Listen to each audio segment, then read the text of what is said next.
Hello အားလုံးမင်္ဂလာပါဒီနေ့ကတော့ used to verb 1အသုံးကိုလေ့လာကြည့်ကြရအောင်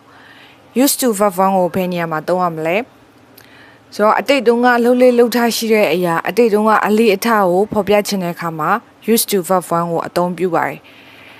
ပိုနားလည်အောင်ဥပမာလေးတစ်ခုနဲ့လေ့လာကြည့်ရအောင်ငါမှာကြောင်လေးတစ်ကောင်ရှိခဲ့ဘူးတဲ့ဒါဆိုရင်ဘယ်လိုပြောမလဲ I used to have a cat ဒီလိုပြောမှဖြစ်ပါတယ်ဒါဆိုသူအတိတ်ပဲက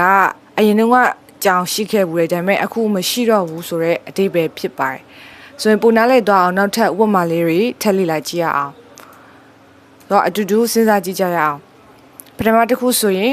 we used to be happy together နောက်တစ်ခုအရင်ကငါဒီဂျင်မှာကစားဖြစ်တယ် I used to go to this gym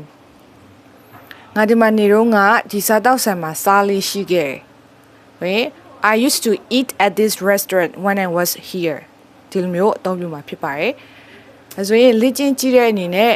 ဒီစာကြောင်း၃ခုကိုကိုယ်ဖန်နဲ့ကိုအင်္ဂလိပ်လိုရေးကြည့်နိုင်ပါတယ်။ Okay ကျေးဇူးများတင်ပါတယ်။